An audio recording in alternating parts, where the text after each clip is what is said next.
Ada sebuah hadis Nabi Muhammad SAW yang mengatakan, seorang mukmin yang kuat lebih baik dan lebih dicintai Allah daripada seorang mukmin yang lemah. Nah, rasanya kutipan hadis ini pas sekali untuk seorang pemuda bernama Fatih Hakim. Ya, di usianya yang masih muda, Fatih Hakim sudah banyak mengukir prestasi di bidang olahraga bela diri cabang Brazilian Jiu-Jitsu atau BJJ dan meraih banyak medali dari sejumlah kejuaraan yang pernah diikutinya. Tidak hanya di Indonesia, namun Fatih juga pernah juara BJJ di sejumlah negara seperti Malaysia dan Thailand. Dan yang lebih luar biasa lagi, Fatih bukan hanya berprestasi di bidang bela diri, namun dirinya juga hafal Al-Quran 30 juz. Masya Allah. Nah, ingin tahu bagaimana Fatih Hakim meraih itu semua? Yuk kita simak obrolan serunya bersama Coach Denny Slim dalam Sah Selalu Ada Hikmah berikut ini. Selamat menyaksikan. Sah, selalu ada hikmah. Bismillahirrahmanirrahim. Assalamualaikum warahmatullahi wabarakatuh.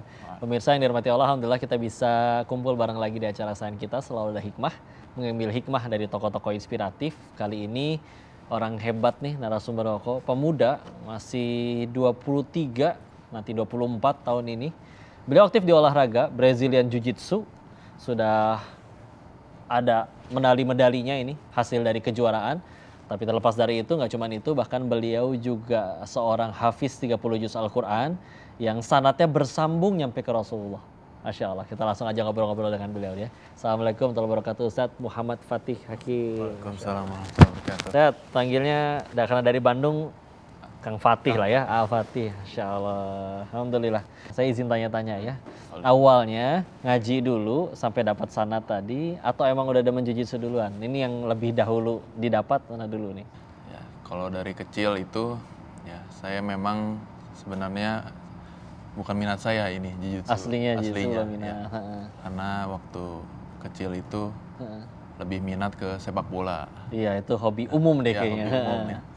Nah, kecilnya di Bandung ya? Di Bandung. Di Bandung, oke, terus? Tapi pada saat itu memang syarat dari orang tua boleh mengejar cita-cita ya, atau apapun itu, tapi kita harus memiliki bekal. Ya, salah satunya tadi dengan Al-Quran. Oh, Masya Allah. Jadi dikasih target, boleh nanti disupport, entah itu mau sekolah bola ke Eropa, mau kemana, tapi dengan catatan harus selesai 30 juz. Oke. Dan ya qadarullah di sana, Ana diberangkatkan ke Jordan waktu itu. Di sana Di usia sekitar 15 tahun, 14-15 tahun. SMP kelas 3 atau SMA kelas 1 itu? SMP kelas 3. SMP kelas 3 ya. Jordan itu gimana milihnya? Mas Fatihnya, Kang Fatihnya yang pilih atau dipilihin orang tua atau gimana waktu itu? Untuk Jordan sendiri kan salah satu negeri yang diberkahi ya. Iya betul, negeri Syams. Jadi di antara negeri Syam yang tersisa di antara konflik, ya, yang sejauh ini yang paling aman dan paling memungkinkan ya yaitu di Jordan. Ya, Palestina begitu, Suriah juga, Libanon juga, akhirnya emang Jordan ya. Akhirnya berangkatlah di usia 15 tahun di Jordan. Waktu itu sudah bawa bekal hafalannya berapa banyak ketika pertama kali ke Jordan? Sekitar 15 juz. Nah, di Jordan ini programnya berapa tahun waktu itu? Waktu itu sebenarnya program dari sekolah ya. Iya. Jadi programnya itu 4 bulan intensif belajar bahasa Arab dan juga belajar Al-Quran. Awalnya cuma 4 bulan. Awalnya hanya 4 bulan. Terus lanjut setelah 4 bulan? Karena dalam 4 bulan tidak memenuhi target, jadi dari situ sekolah memberikan opsi bagi yang mau pulang ke Indonesia, melanjutkan jenjang pendidikannya secara formal di Indonesia, atau yang mau lanjut. Sebenarnya saya juga bukan hanya karena kurangnya mencapai target, tapi karena malas belajar akademik. Oh gitu awalnya. Jadi, nggak apa-apa ini jujur ya. Ya, jadi kayaknya biar di Jordan aja deh, hanya belajar bahasa Arab, belajar Al-Quran, untuk studi formal pendidikan Indonesianya susulan atau dari nanti ada kejar paket gitu kan? Kejar paket atau daring dari Jordan. Yang nggak tercapainya waktu itu di target bahasa Arabnya atau hafalannya? Kalau hafalan sih dalam 4 bulan itu alhamdulillah selesai 15 juz. Jadi total dalam 4 bulan dari setengah 15 juz itu alhamdulillah bisa selesai 30 juz.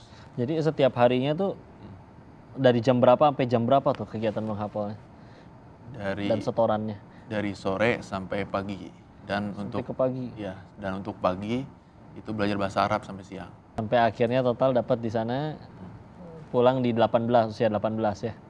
3 tahunan. Dan akhirnya mulai mengenal Jiu-Jitsu. Kenal Jiu-Jitsu itu gimana? Pertama ngelihat ada orang ngelakuin itu terus keren jadi pengen, atau ada yang ngajakin atau gimana? Ya, jadi tadi sebelumnya karena suka sepak bola, setelah alhamdulillah selesai dari Jordan, target dari orang tua, saya tagih orang tua, boleh deh mau jadi pemain bola ke Spanyol gitu. Oke, sempat minta kayak gitu? Sempat minta. Terus? Dan alhamdulillah 2018 nyoba ke Spanyol. Sempat. Di sana mau tes segala macam, tapi ternyata terlambat katanya. Untuk menjadi atlet sepak bola itu harus dari kecil. Oh, di usia 18 itu udah dianggap telat? Sudah dianggap telat. Mata juga minus. Jadi banyak PR-nya.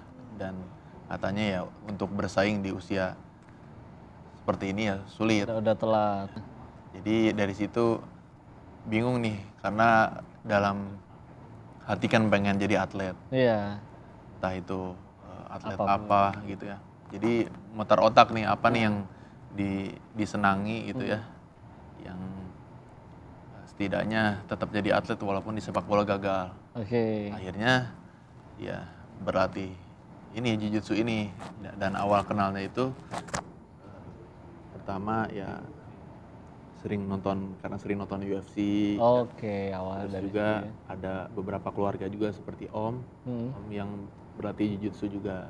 Masya Allah. Dan alhamdulillah dari situ makin lama makin menekuni ya. Mungkin memang rezekinya di sini gitu. Alhamdulillah, tuh gitu pemirsa ya. Ketika sudah mulai punya prestasi, mau ngejar kemana-mananya juga lebih gampang. Allah bukakan jalur. Jangan kemana-mana, masih banyak yang pengen kau bahas dengan Mas Fatih ini, Masya Allah. Jangan kemana-mana, tetap di Selalu Ada Hikmah. Nanti. Wadduhi wal-laili idha sajih ma wadda'aka rabbuka wa ma qalih. أعوذ بالله من الشيطان الرجيم بسم الله الرحمن الرحيم والضحى والليل إذا سجى ما ودعك ربك وما قلى وللآخرة خير لك من الأولى ولسوف يعطيك ربك فترضى ألم يجدك يتيما فآوى ووجدك ضالا فهدى ووجدك عائلا فأغنى فأما اليتيم فلا تقهر وأما السائل فلا تنهر وأما بنعمة ربك فحدث. Masya Allah, tabarakallah. Pemirsa, bagi yang dengar, itu bukan salah baca ya, tapi memang Al-Quran itu diturunkan dengan 7 riwayat, ada 7 qiraah, dan ada qiraah yang memang cara membacanya seperti itu. Mungkin dijelasin nih sama Kang Fatih, itu qiraah dari imam apa, kenapa bacaannya seperti itu, dan juga mungkin itu bisa ditunjukin itu. Ini ada syahadahnya ya, yang menunjukkan bahwa bacaan itu benar-benar bersambung. Rasulullah juga pernah membacanya seperti itu. Nah, jadi alhamdulillah tadi Ana sudah bacakan surat Ad-Duha dari riwayat Wash An-Nafi. Jadi tadi seperti bacaan yang tadi sudah dibacakan itu ya banyak sekali perbedaan ya. Dan umumnya tadi seperti yang Ustadz katakan bahwa Al-Quran ini diturunkan di dunia ini tidak hanya dengan satu cara baca saja. Dan umumnya yang kita baca itu di Indonesia, Malaysia itu umumnya dengan bacaan riwayat Hafs an Asim. Ya. Jadi kalau untuk tadi riwayat yang dibaca itu umumnya dipakai di daerah-daerah seperti Afrika. Ya, karena ini ya bacaan-bacaan tuh banyak. Jadi biasanya tiap daerah itu memiliki cara bacanya masing-masing. Ya. Dan tentunya sudah ditetapkan oleh Rasulullah. Masya Allah, gitu pemirsa ya. Jadi dulu bahkan diriwayatkan Sayyidina Umar bin Khattab radhiyallahu anhu pernah mendengar bacaan surat Al-Furqan dari seseorang yang diprotes. Ini kok beda? Aku mendengar dari Rasul nggak begitu. Ditarik, diajak ke Rasulullah. Dua-duanya disuruh baca dan dua-duanya dibenarkan. Karena memang cara bacanya memang tidak cuma satu. Masya Allah, itu dia nambah wawasan Qur'annya ya. Selanjutnya akhirnya kita balik lagi bahas tentang ini dia yang jujitsu. Akhirnya tadi mulai kenal jujitsu, dikenalkan.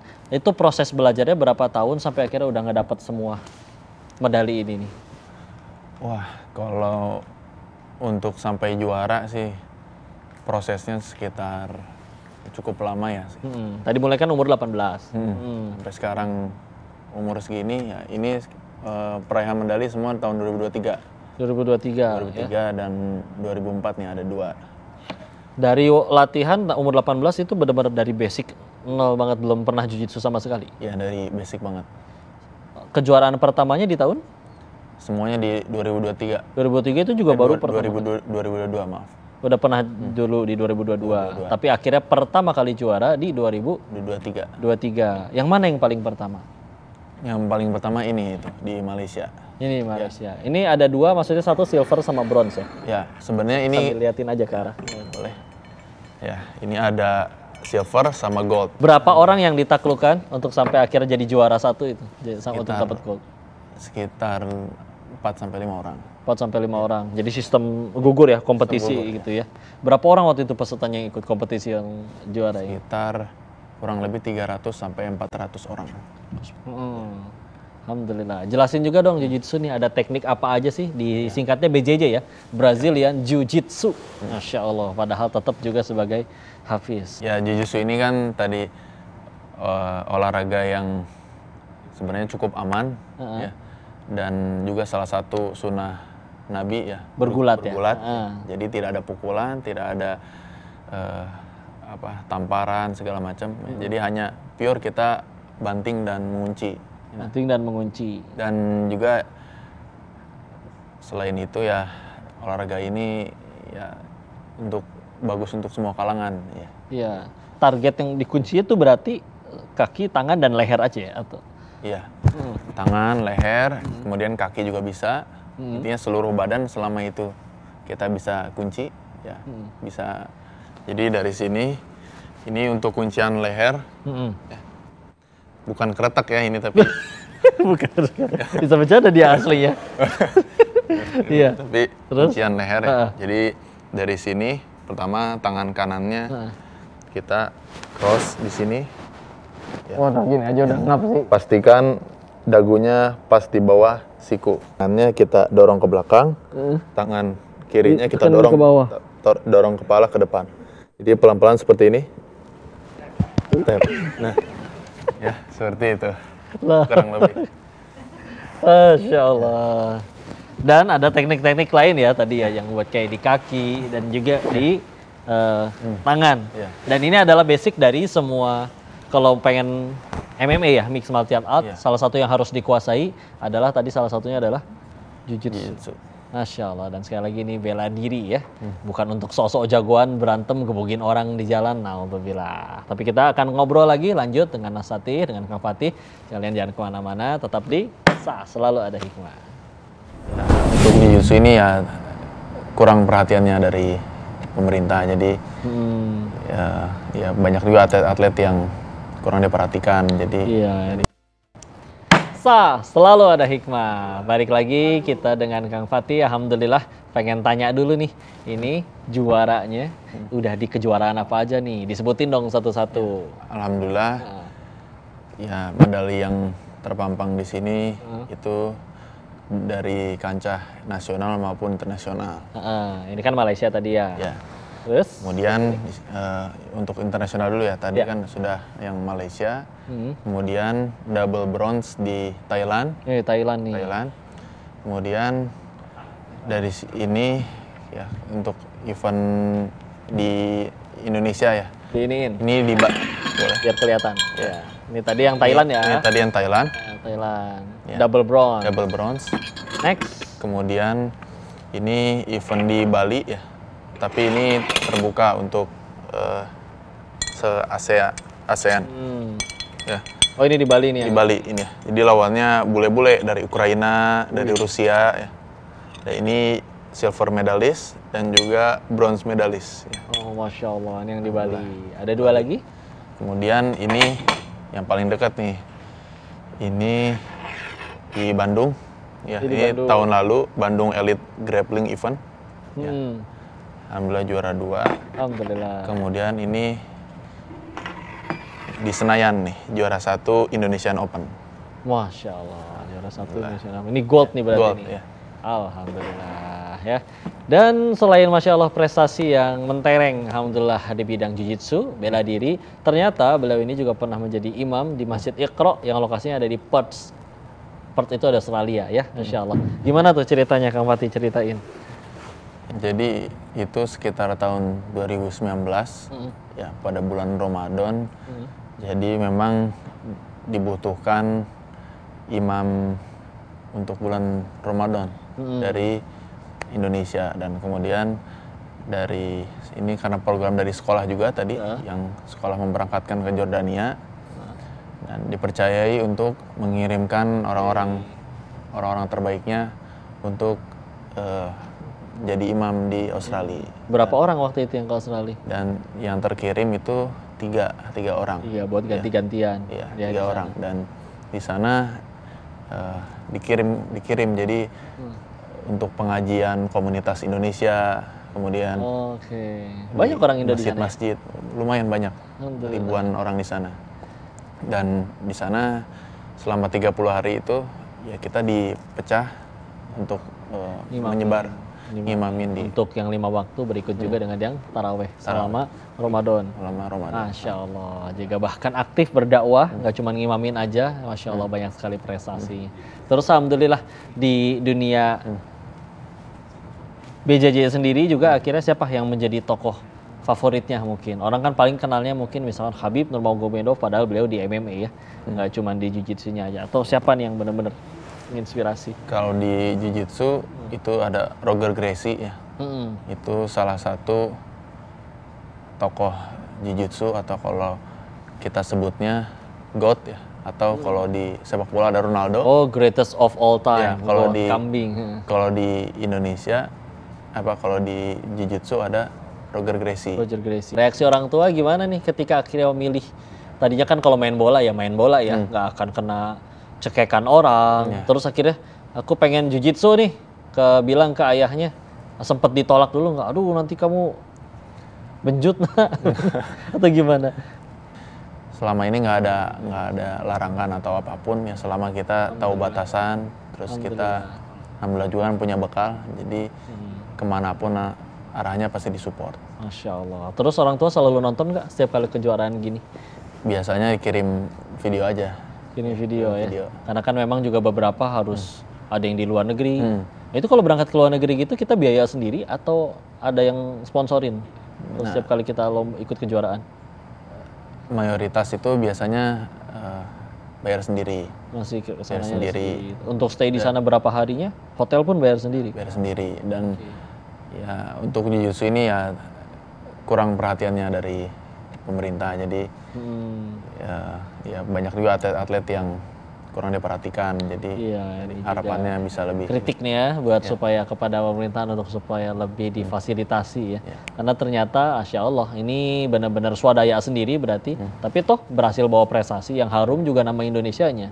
Dengan ini juga bisa kita ajak di acara Selalu Ada Hikmah ini, mudah-mudahan bisa membuka orang-orang untuk bisa ya daripada sok-sokan jagoan berantem di luar, mendingan udah langsung aja ikut kejuaraan, belajar, mengharumkan bangsa, negeri dan juga keluarganya sendiri ya. Dan tidak hanya itu, ternyata ini beliau pilih juga karena tadi ini sunnahnya Rasulullah yang pernah melakukan olahraga bergulat ya.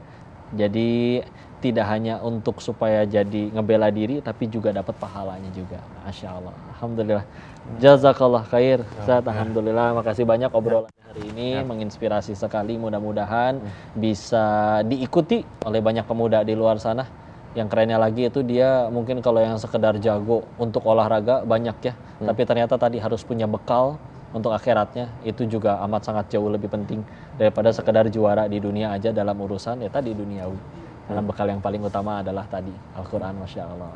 Untuk itu pemirsa, kita akan ngobrol lagi dengan narasumber selanjutnya di acara Sah ini. Selalu simak dan saksikan Sah, selalu ada hikmah. Jangan kemana-mana, kita akan ambil lagi hikmah selanjutnya dengan narasumber yang lebih hebat. Assalamualaikum warahmatullahi wabarakatuh. Waalaikumsalam warahmatullahi wabarakatuh.